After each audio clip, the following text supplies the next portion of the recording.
President Kennedy and his party launched not only a new season, but a new club. It's a new era in Washington baseball, but the presence of a new chief executive can't break a long-time tradition. The new baseball Senators meet the fate that almost traditionally befell the old club, going down to defeat 4-3.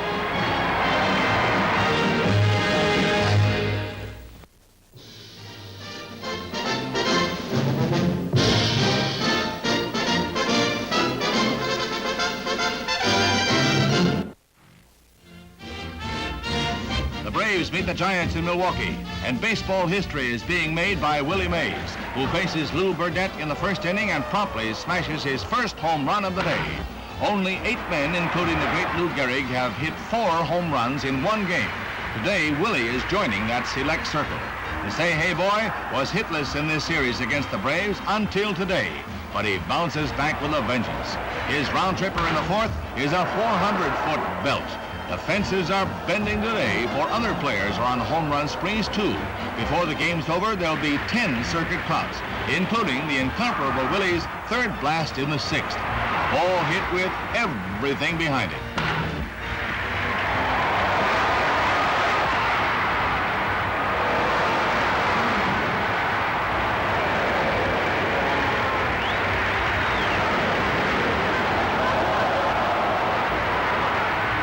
The Milwaukee crowd is all for Willie now as he steps in the 8th and proceeds to poke his record-tying homer into the stands. Until today, Willie thought he was in a batting slump. Well, he found the cure by scattering baseballs into the bleachers. It was Mays Day in Milwaukee as Willie found his page in the record book.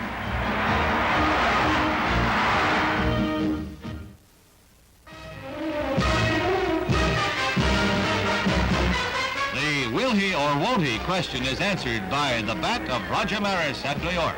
With 59 home runs and needing one more to equal Babe Ruth's record, he faces Jack Fisher of the Orioles. He gets a pitch he likes, and away it goes. Roger now will go into the record book, but with a footnote that Babe Ruth made his 1927 record within a 154-game season. It took Maris 159 games of the expanded schedule to do the same. What's Roger's reaction? This. He says this is his greatest homer of them all. Later, joy reigns in the dressing room of the American League champs as Roger meets Mrs. Babe Ruth. A kiss from the man who almost dethroned her King of Swat.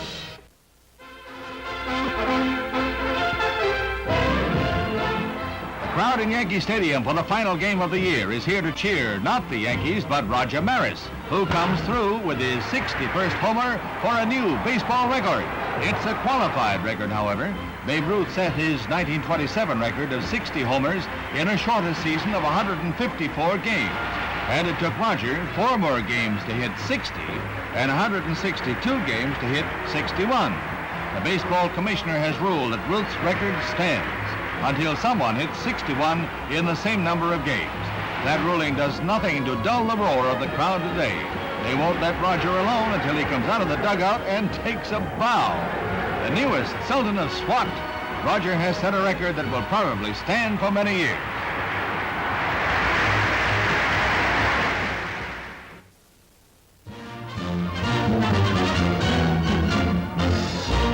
More than 63,000 jam Yankee Stadium for the series and see an old series hand, Joe DiMaggio, throw out the first ball. It's the Yankees taking on the Cincinnati Reds, and the Yanks' Elston Howard unleashes some of the famed Yankee power as he lashes one into the right field stands. This is the homer habit that Yankee rivals dread. Well, they chalked up 240 homers during the regular season.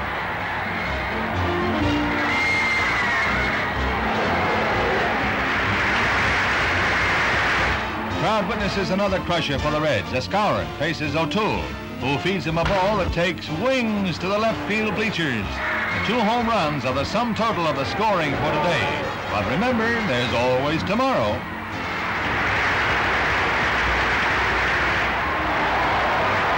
There's not much scoring, but the crowd is treated to Whitey Ford's pitching and Clete Boyer's brilliant fielding. From his knees, he throws his man out. Ford sails along to a two-hitter that is one of his best pitch games. This is his 8th World Series win, setting a new record. He gave up fewer hits than he ever has in 15 World Series games.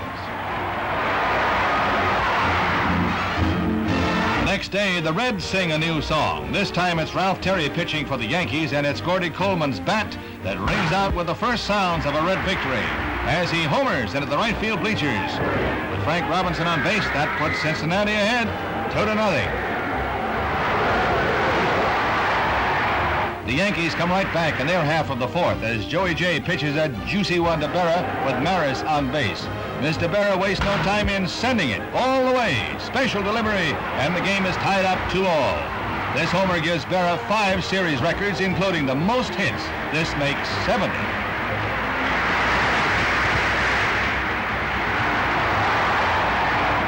That's all for you Yankee fans as the Reds take over. A pass ball and Chacon scores.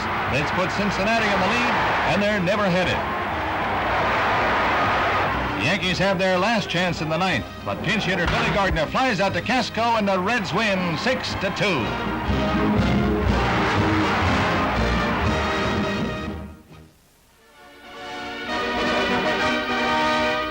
Cincinnati fans were optimistic as the Reds met the Yankees and pitcher Whitey Ford in the 4th game of the World Series.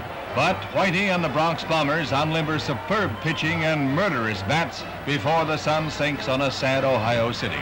Ford pitches flawless ball before he is injured in the 6th, chalking up 32 scoreless World Series innings and casting Babe Ruth's 43-year-old record into the discard. The Yankees take the 4th game 7-0. Next day, the sky fell in on the Reds. Joey J, who pitched the Reds to victory in the 2nd game, is on the mound when the floodgates open. With a man on, second stringer John Blanchard's homer starts the Yankees on their scoring spree.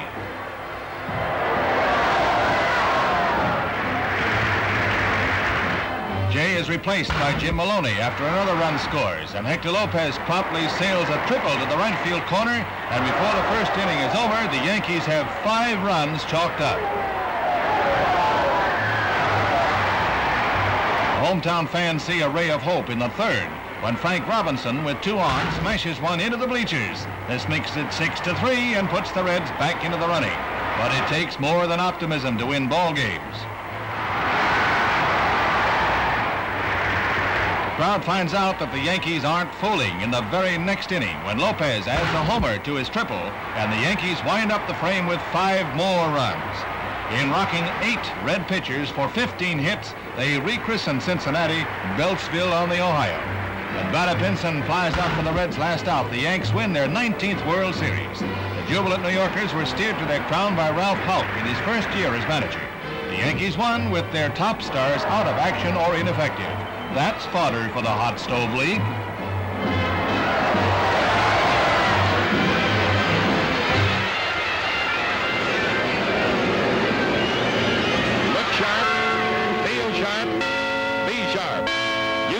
Blue blades with the sharpest edges ever honed.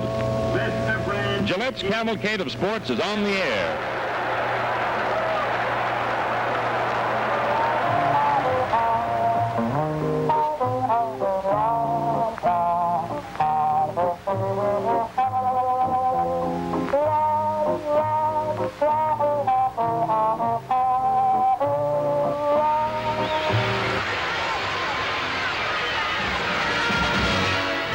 The doors of baseball's Hall of Fame have swung open to admit 2 more baseball immortals, Bob Feller and Jackie Robinson.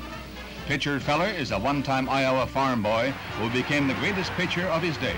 He piled up 266 victories against 162 defeats in 18 seasons. He spent his entire major league career with the Cleveland Indians.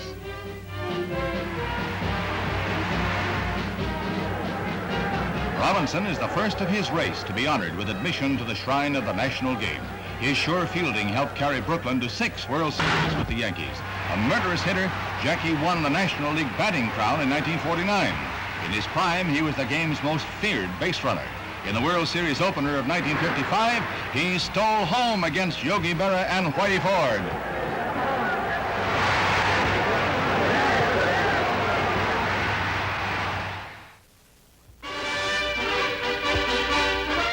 Spring is here, Well, baseball is anyway, as the Yankees train at Fort Lauderdale, Florida. The world champs will again rely on pitcher Whitey Ford and reliever Luis Arroyo, joined this year by Robin Roberts trying for a comeback as two rookies, Lintz and Tresh, try for shortstop. That big gun Mickey Mantle is hoping for another big season, as record buster Roger Maris is.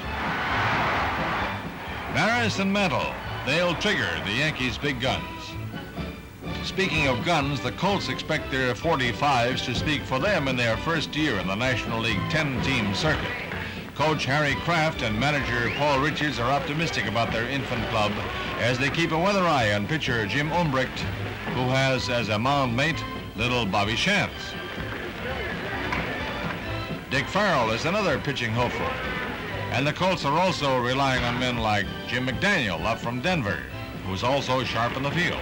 The Colts may not wind up in first division, but they'll be hard to tame.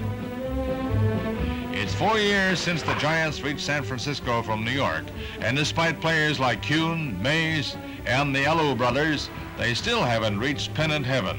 This year, with pitchers like Pierce, LeMay, McCormick, and Giant newcomer Don Larson, they hope to grab that precious bunting. Larson, remember, pitched that perfect World Series game for the Yankees.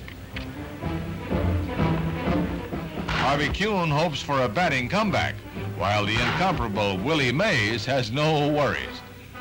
The new Mets are bringing National League Baseball back to New York with an added attraction. Old Professor Casey Stengel himself to talk things up. He admits his pitching is weak, but he has men like Roger Craig, ex-Dodger, and a former Cincinnati player, Jay Hook, to build upon. Felix Mantilla and Charlie Neal are a double-play combination, with another ex-Dodger, Gil Hodges. The Mets are showing some preseason pep that should raise the expectations of New York fans. Anyway, they have Casey.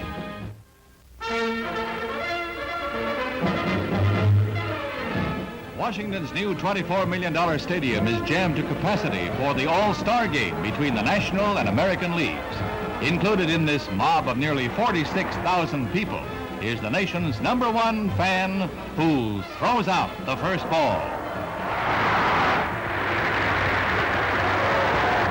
The crowd sees superb yet scoreless baseball until the 6th, when Stan Musial pinch hits a single for the Nationals. This is Stan the Man's 22nd All-Star appearance. The old pro still has plenty on the ball and bat. Maury Wills of the Dodgers goes in to run for Musial. And look at that man run as he steals second. Dick Groat of the Pirates comes through with a single, and the fleet-footed Wills comes home from second to score the first run of the game. I wonder who he's rooting for.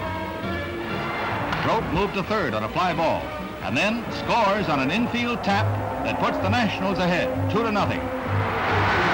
And the American League fans have their moments in the same 6th inning as Rich Rollins drops a hit over first base.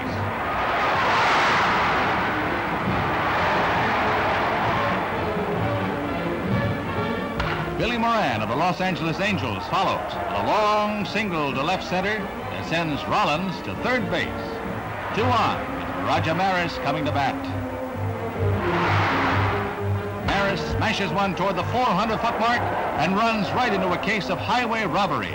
Willie Mays snares it as he crashes into the fence. Rollins scores the lone American League run after the catch.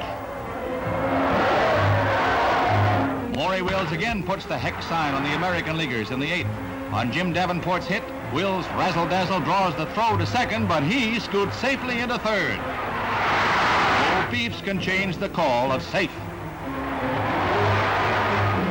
Scarcely had the crowd recovered than they see Wills take off again as Felipe Alou fouls out to right. Maury's jet-propelled burst brings in another national run. That makes it 3-1 for the National League. The president stays until the bitter end, and it is a bitter end for the American League, but a grand finale for Willie Mays as he pulls down Louis Aparicio's long ball for the final out. There was a National League victory 3-1 as both leagues played the kind of baseball you read about. Don't let the uniforms fool you. You're looking at 5 movie stars. For Roger Maris, Mickey Mantle, and Yogi Berra, who also play baseball for the Yankees, had acting chores with Doris Day and Cary Grant in That Touch of Mink. They haven't let the success of the picture interfere with their baseball stardom, for the Yankees lead the league, just as That Touch of Mink is leading the box office parade. You might say it's scoring a home run in the theater league.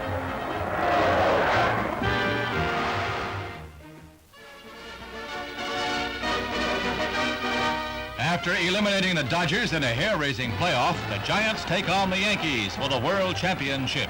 With two aboard, Yankee Roger Maris hits a long double that brings 2 runs across. The vaunted New York power casts a cloud of gloom over San Francisco's Candlestick Park, but the scrappy Giants are in there fighting. In the second inning, Willie Mays scores on a bunt by Jose Pagan, and the Giants end pitcher Whitey Ford's record of scoreless World Series innings at 33 2/3. It's 2-2 in the 7th when Yankee Cleve Boyer lifts a home run over the left field fence, and the New Yorkers go on to win the opening game 6-2. The Giants come back to win next day, and everybody moves to New York all tied up. On the home grounds, the Yankees win the 3rd game, and they start the 4th with Ford pitching a home run ball to Tom Haller in the 2nd inning. He scores Philippe Alou ahead of him, and the Giants go in front 2-0 and stay ahead the rest of the way.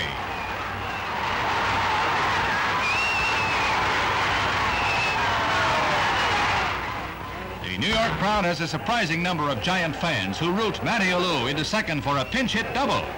Then an intentional pass fills the bases, paving the way to a big 7th inning. Chuck Hiller comes to bat and pastes a grand slam homer into the right field bleachers. These 4 runs put the Giants ahead 6-2, and they score another in the 9th to humble the Yankees 7-3. This evens the games 2-all. So far, the Yankees aren't the giant killers they set out to be.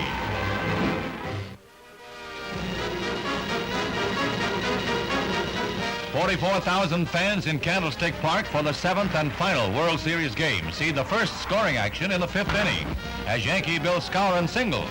This is a nip-and-tuck ball game, a game that decides the title. With Skowron on first, Cleve Boyer singles sharply to left center. The ball is long enough to send Skowron to 3rd as the throw comes into 2nd.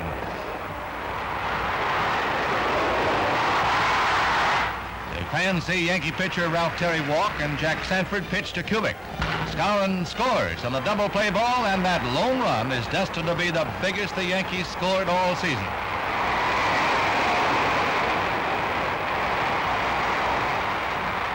In the 7th, the Giants' Willie Mays hits a soaring ball to deep left center, and Tom Tresh makes a spectacular catch.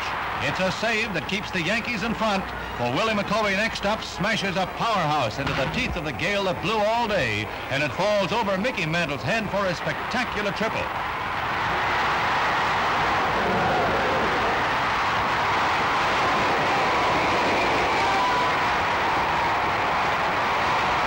Giant fans keep their fingers crossed, but Terry comes through to strike out Orlando Cepeda and end the threat.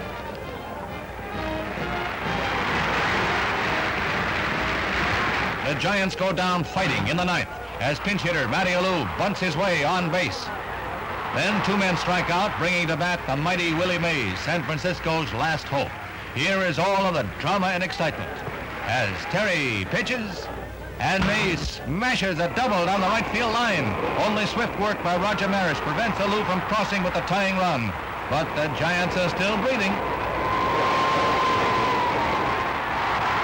McCovey comes up and lines one to Bobby Richardson, who freezes to the ball, and the Yankees remain the world champions. The New Yorkers swarm over pitcher Ralph Terry in jubilation as they prepare to celebrate their 20th World Series victory, a record far ahead of any other team in history.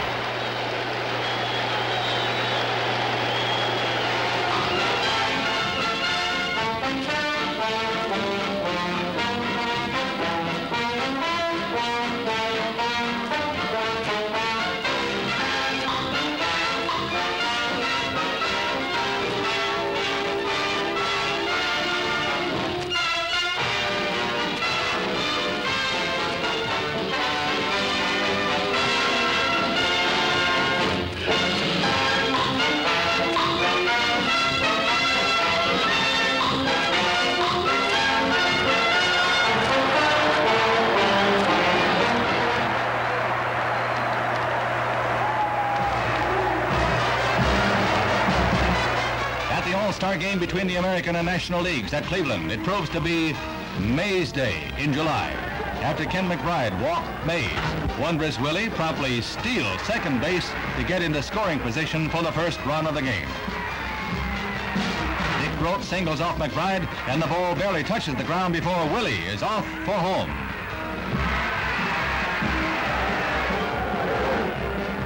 The American League ties it up, but Mays, the Nationals come right back in the third as Willie singles to score Hank Aaron. As Willie goes down to first base, he's got larceny in his heart again, as the crowd soon sees. Mays is off for second so fast the catcher Earl Batty doesn't bother to throw. When Ed Bailey comes up with a one-bagger, Mr. Mays is around for another run. For the day, he has 2 stolen bases, 2 runs batted in, and 2 runs scored. The American League bounces right back in the same inning. A single by Frank Malzone drives in Albie Pearson. Then another single by Earl Batty, and Malzone's run ties it up 3-3. That's the way it remains until the 5th. The only error of the game comes as Bill White slaps one to Malzone at third. His toss to Bobby Richardson at second is bad, and Tommy Davis goes to third on the throw.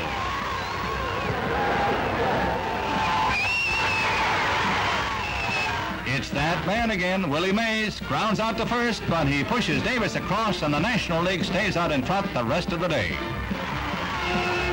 The crowd licks the icing from the cake as Don Drysdale pitches to Joe Pepitone. Joe laces one deep into center field. Who's out there? You guessed it, and our Willie makes a spectacular catch. He barks his shin, but he laughs it off.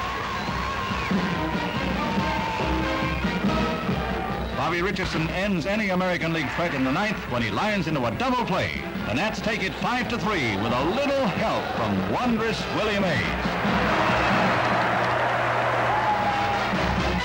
Stan Musial, one of baseball's immortals, is retiring after a fabulous career that spanned 22 years. Stan the Man has a unique corkscrew batting stance, a style that enabled him to chalk up an incredible lifetime batting average of .332.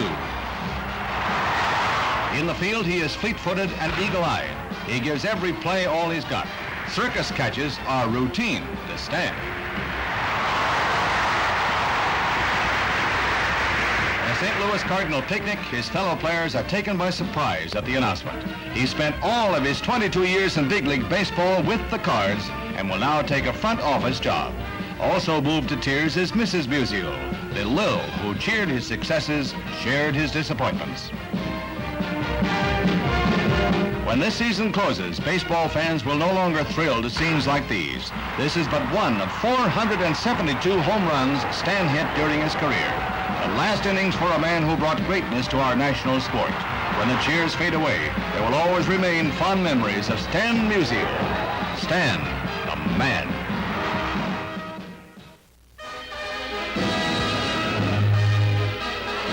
The Yankee Stadium in New York City's borough of the Bronx is losing a famous neighbor. The Polo Grounds, playing field of hallowed memory, is about to give way to a housing development. Thus will end one of the most famous chapters in baseball history. The Polo Grounds was the longtime home of the New York Giants, and for the last 2 years, the stamping ground of the Mets. Today, the cry, "Play ball!" rings through the stands for the last time. Only 1,752 fans are on hand to see the Phillies whip the Mets 5-1, and it's a quiet wait. The Mets have a firm grip on last place, 45 games back at the Los Angeles Dodgers. That doesn't discourage the old master, Casey Stengel. His number 37 is prominent at the pitcher's mound at each crucial moment.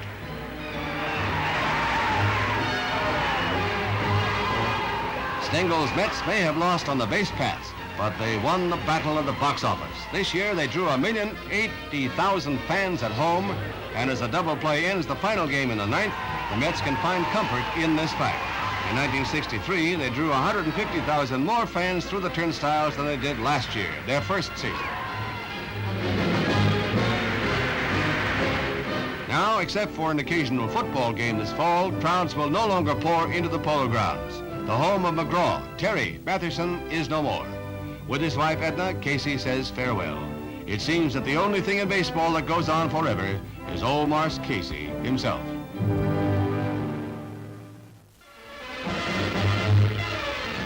opening game of the World Series as the New York Yankees meet the Los Angeles Dodgers. There's a breeze blowing out to left field, and it's whipped up by Yankee bats as the vaunted sluggers go down before the sublime pitching of Sandy Koufax. The Dodgers lefty is heading for a series record of 15 strikeouts.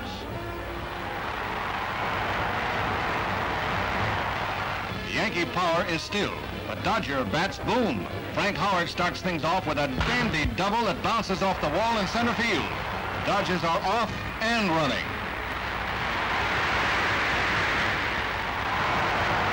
Moose Gowron writes a tale of poetic justice with his bat. A single, and he drives in the first run against his former teammates. The Yankees rue the day they traded him. When John Roseborough comes to bat with two men on, he completes the rout of the Yankees with a towering home run to right field. It's early in the game, but with a 4-run lead, Koufax, the Yankee tamer, will be riding high. After gaining this lead, he mows the Yankees down with little trouble until the 5th inning.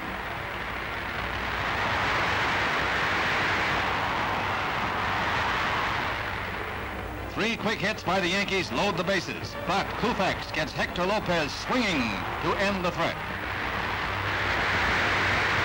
The Yankees wrench a shutout from Koufax in the 8th, as Tom Tresh reaches him for a home run with one man aboard.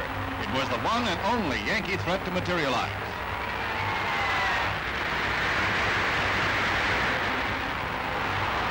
Even Yankee fans are rooting for Koufax to break the strikeout record, and he does it by fanning the last man, pinch hitter Harry Bright. Koufax was the man with the golden arm. The next day, it was almost a replay. Superb Dodger pitching and hitting. With speedy Maury Wills on base in the first inning, pitcher Al Downing tries to pick him off, and Wills is on second in a flash, safe on a wide throw. With Wills on second, Junior Gilliam gets on, and when a double is whipped through to right field by Willie Davis, the Dodgers climb right out in front, 2-0. Just like on opening day, they are never headed in this second game.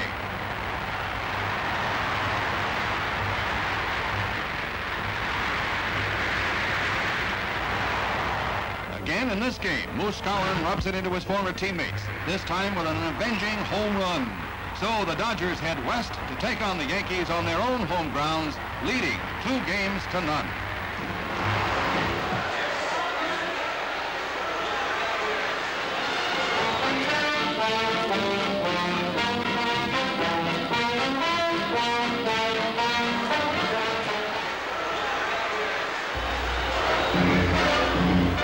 The millions who will visit the New York World's Fair in the next 2 years will also gaze on a glamorous new sports center, Shea Stadium.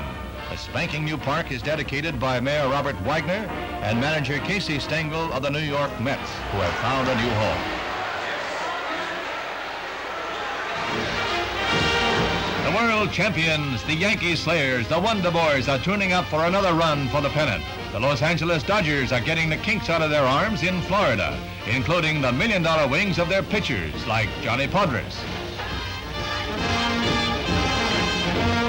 Don Drysdale shackled the Yankees in the 3rd game of the World Series after Ron Peronowski helped do the same in the 2nd. The greatest of them all last season was Sandy Koufax, strikeout king.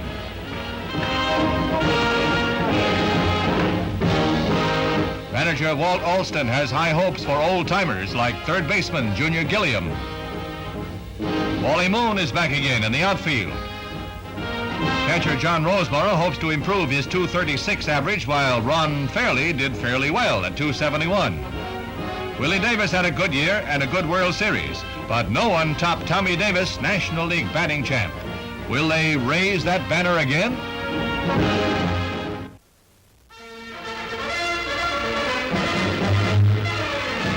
The skies are smiling on a crowd of 50,000 at New York Shea Stadium as the cream of the big leaguers meet in the 35th All-Star game. Going into the 4th inning, the American League is leading 1-0. But this mighty 370-foot blast by Billy Williams of the Cubs makes it a new ball game, 1-1. In the history of All-Star games, the American League has won 17, the Nationals 60. One has been a tie. Then Ken Boyer of the Cardinals puts the Nationals in front with another 4th inning homer. This makes it 2-1. And the National League is on the way to tying up this series that began in 1933.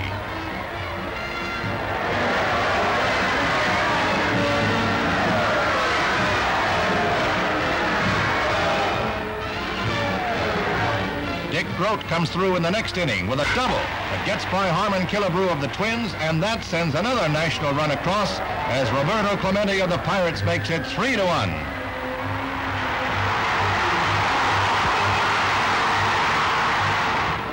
Chris Short is pitching for the Nats in the sixth, and he feeds a juicy one to Brooks Robinson that sails past Willie Mays and scores Mickey Mantle and Killebrew. Robinson winds up with a triple, and the old ball game is tied up once more, 3-3.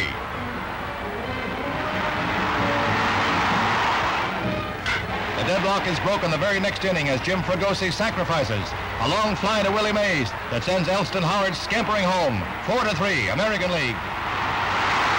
The ninth inning provides a thriller for the crowd.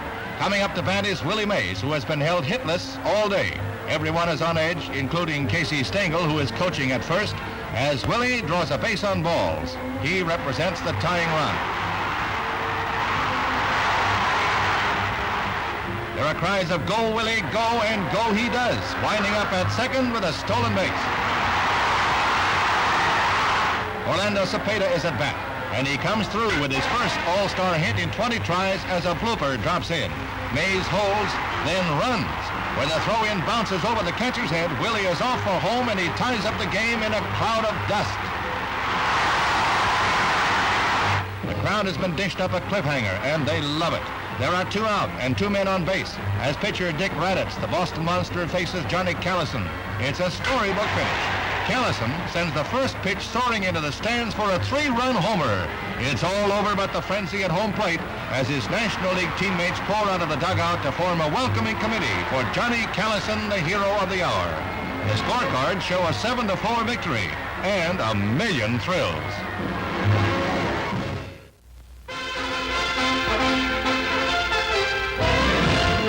After winning out in the National League race by a nose, the St. Louis Cardinals take on the Yankees in the World Series.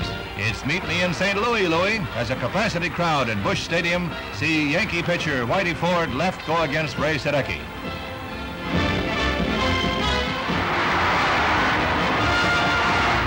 The Cardinals score 1 run in the first, but the Yankees come back with 3 in the second, sparked by Tom Tresh, who lifts a towering home run to center field.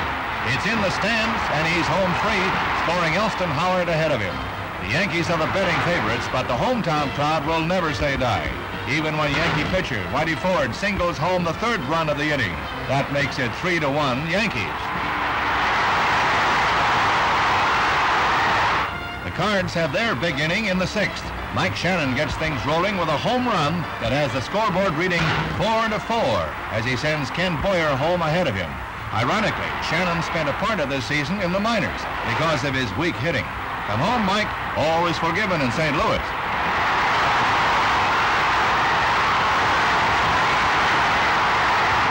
After Tim McCarver doubles, sending pitcher Ford to the showers, Pa Warwick singles, and that sends McCarver home with the run that puts the Cards ahead to stay. Al Downing now pitching for the Yanks. Feeds a juicy one to Curt Flood, and he hits a slam-bang triple that scores the Cards' 4th run of the inning. Julian Javier, running for Warwick, scampers home.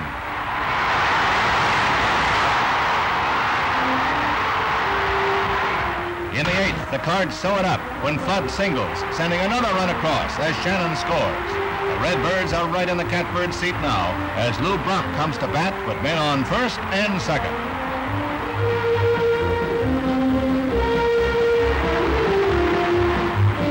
Brock ties the final knot that hog-ties the Yankees as he doubles to send pinch runner Buchek and Curt Flood across for the final runs of the game.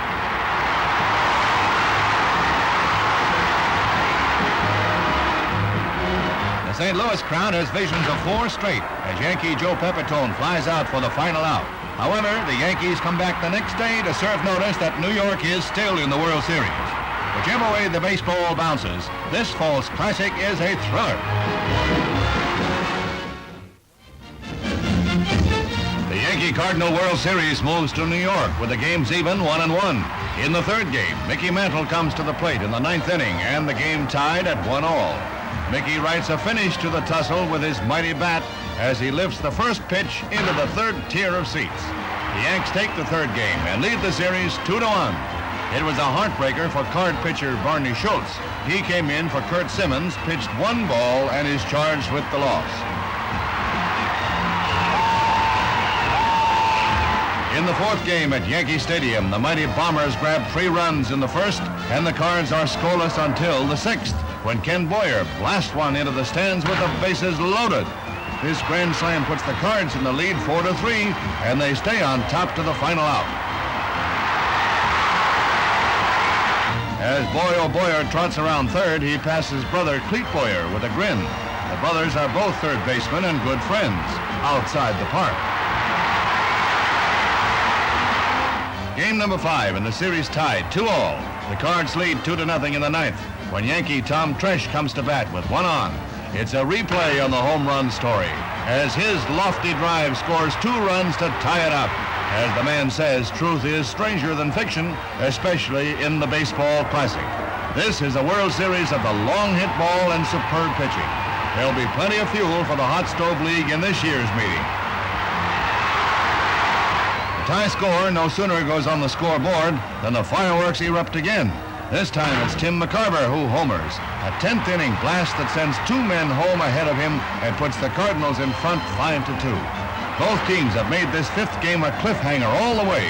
With Bill White and Dick Groat home free, McCarver proves anew the most predictable thing about a World Series game, it's unpredictable.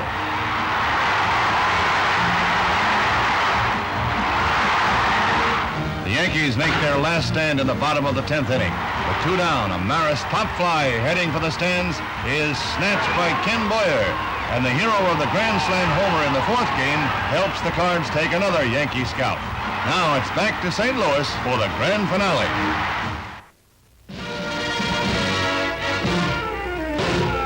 It's the moment of truth in St. Louis, the final game of the World Series. Things start popping for the Cards in the 4th. Tim McCarver bounces to a force at second, but the throw to first is wild, and the first Cardinal run is across as Yankee defenses crumble. Ken Boyer goes first blood, Mel Stottlemyre pitching to Dal Maxwell, and the Cards pull a double steal that sends McCarver streaking home. When Maxwell singles home the 3rd run, the Cards go ahead in this 4th frame. And there they stay until they are crowned world champs in the 9th.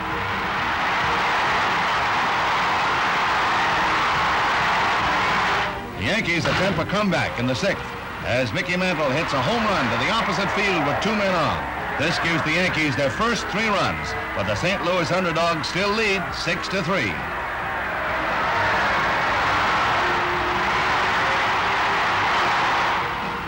Ken Boyer, Cardinal hero of an earlier game with a bases-loaded homer, comes up with another Cardinal 4-bagger to make it 7-3. The Yanks cause a flurry in the hearts of the hometown fans with 2 homers in the 9th inning.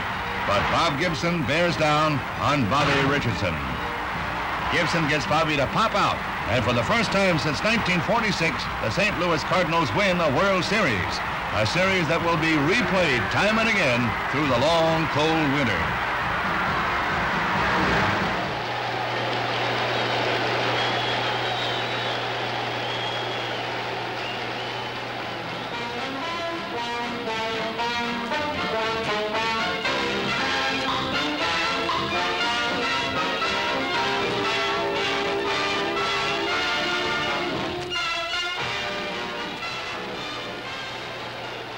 Swung on a ground ball hit in the hole between first and second out to right field for a base hit. A run-producing single to right field.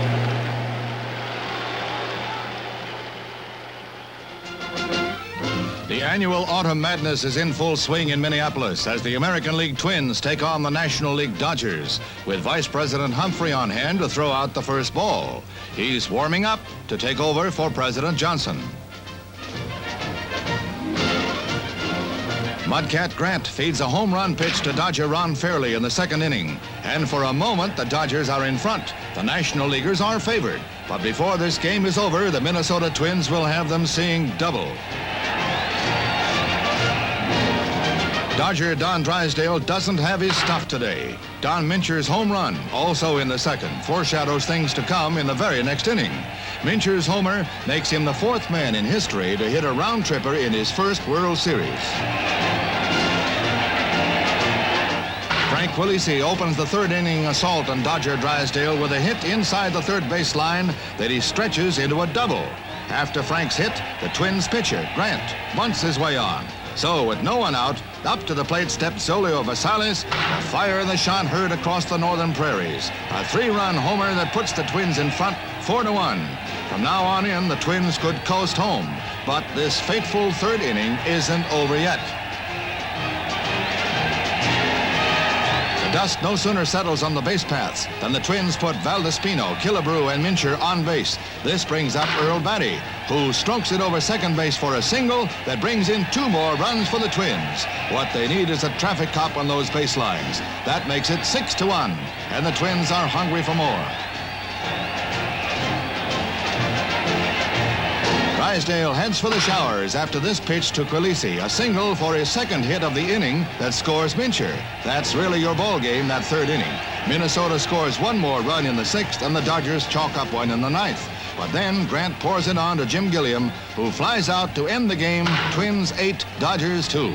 The next day, Minnesota makes it a twin killing by taking the second game 5-1. When the Dodgers headed back for Los Angeles, they were asking, what happened?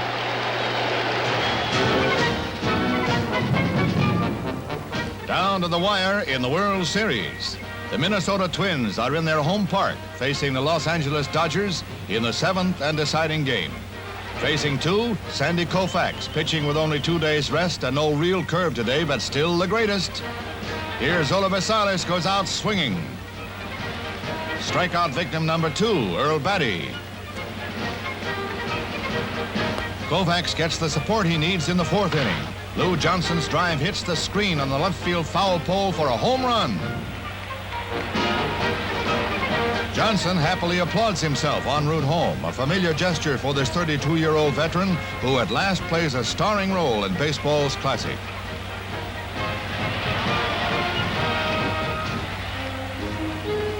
Ron Fairley next up doubles into the right field corner. It's hit number 11 of the series for Fairley.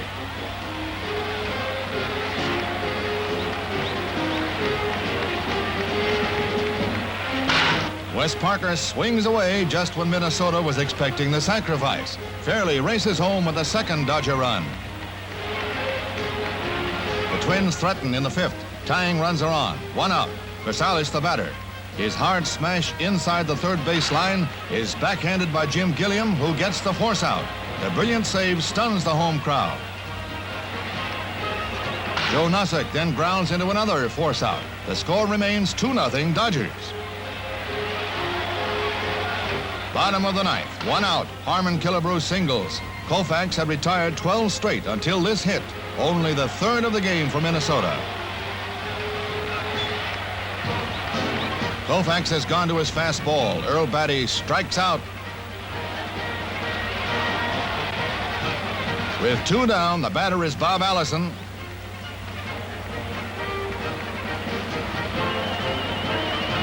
Strikeout number 10. Koufax and the Dodgers take the World Series. The Twins never got a man to third base against the remarkable left-hander. Los Angeles takes home its 2nd World Championship in the last 3 years.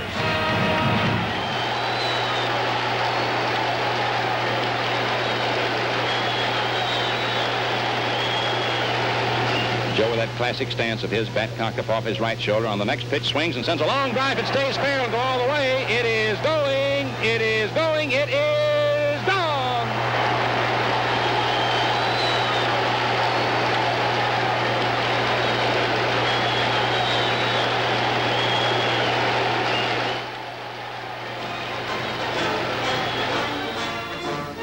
One of the most fabulous baseball players of all time becomes the highest paid player in history. Willie Mays signs a 2-year contract that will bring him an estimated $130,000 a year. Willie has larceny in his heart when he reaches first. He can steal second against the best of pitchers. And when a ball is hit to center field, when he's on patrol, watch out. He never drops anything but his cap. At bat, M-A-Y-S spells murder. For example, he opened the 1961 season by becoming one of 9 men to hit 4 homers in 1 game. In this game, the Giants blasted the Braves 14-4, but it was Willie's fence-busting act that made the headlines.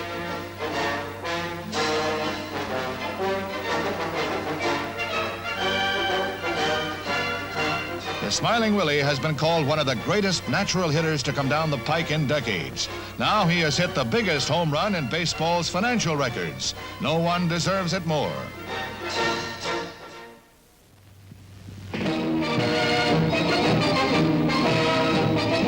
At Candlestick Park, San Francisco, the Giants go against the St. Louis Cardinals. Big number 24, Willie Mays, is looking for his 534th home run.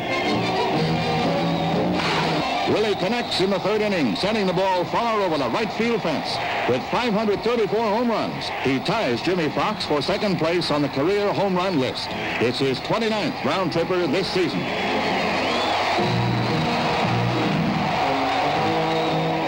The next day, 32,000 fans come to the park to see if wonderful Willie can do it again and break Fox's record.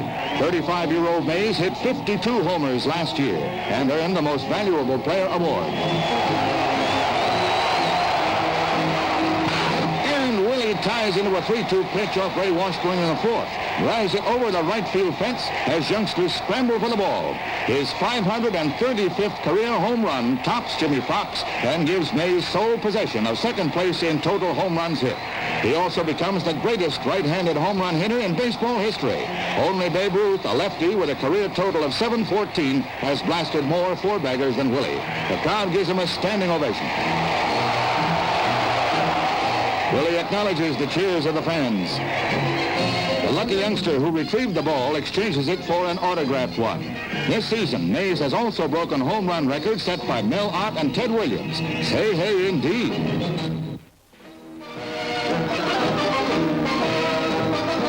Dodger Stadium in Los Angeles, setting for the opening game of the 63rd World Series. The Baltimore Orioles are the underdogs as they face the National League champs. Big action explodes early. Baltimore's Frank Robinson in the first inning sends a 350-foot homer into the left field stands. Don Drysdale had walked Russ Snyder just before Robinson, so the homer brings 2 runs across, and Baltimore jumps into an early 2-0 lead. For Robinson, it's his second World Series four-bagger. He hit one against the Yankees in 1961. Brooks Robinson is the very next batter to face Drysdale, and he puts one into the stands in almost the same spot. It's the 24th home run of the year for Brooks, and it gives the Orioles a 3-run lead over the Dodgers, all in the first inning. Dodgers second baseman Jim Lefebvre lifts Los Angeles fans out of their seats with a second inning homer off Baltimore starter Dave McNally. Lefebvre's round tripper makes it 4-1 Baltimore, since the Orioles had scored once more in the second. McNally delivers to John Roseboro with 2 on. Roseboro is robbed by Russ Snyder's great catch in right center. Parker and Gilliam have to race back to second and first. Mo Grabowski relieves McNally in the third and begins a record-breaking performance of World Series strikeouts by a relief pitcher. He fans 11, 6 in a row to tie another series record. Grabowski wins it for Baltimore at 5-2, allowing only 1 single in 6 innings. The Orioles then win the second game, 6-0. Next stop, Baltimore for game number 3.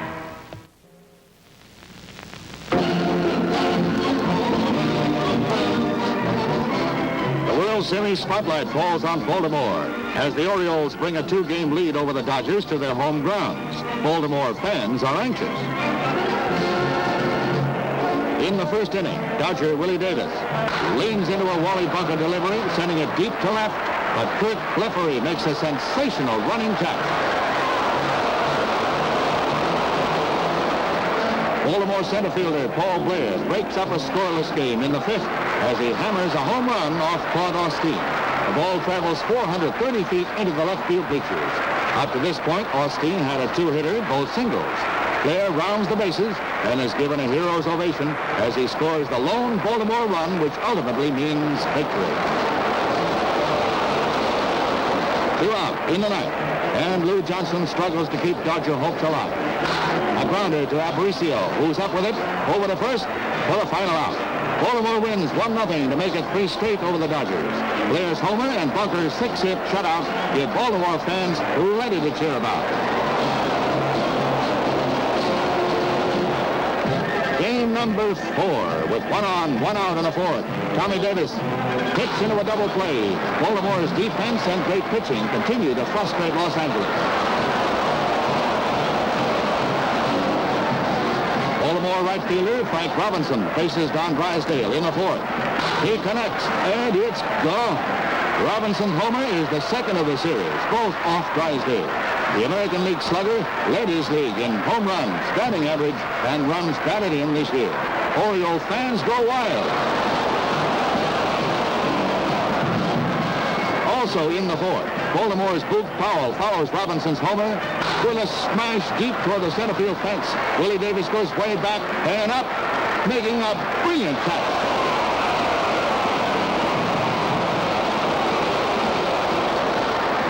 Dodgers Jim Lefebvre. A long ball that could mean extra bases, but it's not to be. And Baltimore continues to play tight defensive baseball. Now the fans sense victory.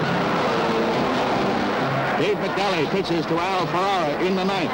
With 1 out, a single to center. The tension builds for Oriole manager Hank Bauer.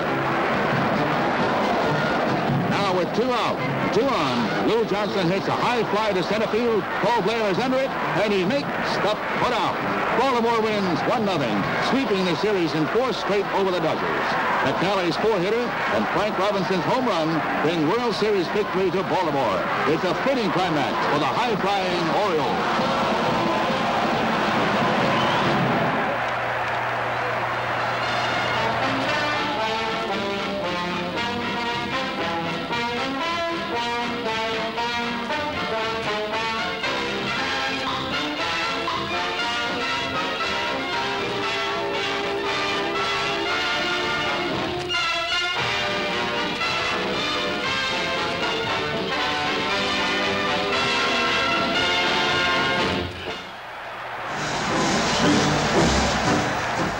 Boston's Fenway Park is the setting for the 2-day finale of the tightest American League race in history. Vice President Humphrey of Minnesota and Senator Edward Kennedy of Massachusetts are set to cheer the Twins and Red Sox respectively. Boston must win 2 from Minnesota. In the 7th inning, Carl Yastrzemski blasts a 3-run homer to give the Red Sox victory 6-4. Yaz ultimately winds up with the Triple Crown in batting. This home run was number 44. 1 more than any other left-hander in Boston history, eclipsing Ted Williams' record.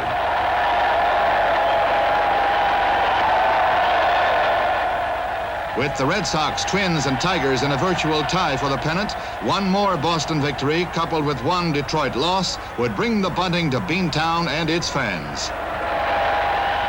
Final day, 2-all in the 6th. Boston's Harrelson hits a high bounder to Vasilis, who fires it home too late to get Dalton Jones, who scores the tiebreaker. A wild pitch by Worthington scores another Red Sox run, making it 4-2, and the Boston fans get pennant fever. Reggie Smith cracks a hard grounder to first. It bounces off Killebrew, and Boston has a 5-run inning. With a 2-run lead in the 9th, a short pop to Petroselli ends it, and Boston wins the American League pennant for the first time in 21 years in a rags-to-riches comeback. Fans mob winning pitcher Jim Longberg, whose 22nd win, his first ever against Minnesota, is the most important of all. Thus, the Red Sox, who finished 9th last year, are this year's Cinderella Sox and face the Cardinals in the World Series.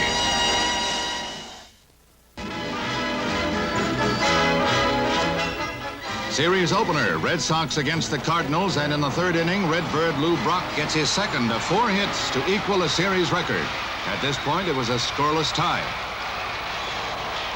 Santiago delivers to Curt Flood, who smashes a double, advancing the fleet-footed Brock to 3rd base, and the Cardinals have been in scoring position for the 3rd consecutive inning. Former Yankee Roger Maris bounces out to first baseman George Scott, but Brock scores. St. Louis 1, Boston 0. Pitcher Santiago ties up the ball game with a third-inning home run into the screen atop the left field fence, making it 1-all. But Cardinal ace Bob Gibson shackles the Red Sox batters, allowing only 6 hits and striking out 10 Boston sluggers, 9 of them in the first 5 innings. This is the only run which prevents Gibson from pitching a World Series shutout. 4th inning. Brock smashes a ground single past short. Yastrzemski races in and fires home to nail Julian Javier, trying to score from second. It's one of the fielding gems of the day.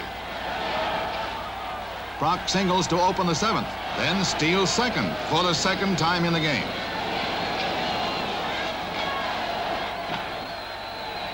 Flood bosses out to Scott, advancing Brock to 3rd. Brock scores on Maris's infield out as the Cardinals win 2-1. But in the 2nd game, Lonborg's 1-hitter and Yastrzemski's 2 homers give Boston a 5-0 win.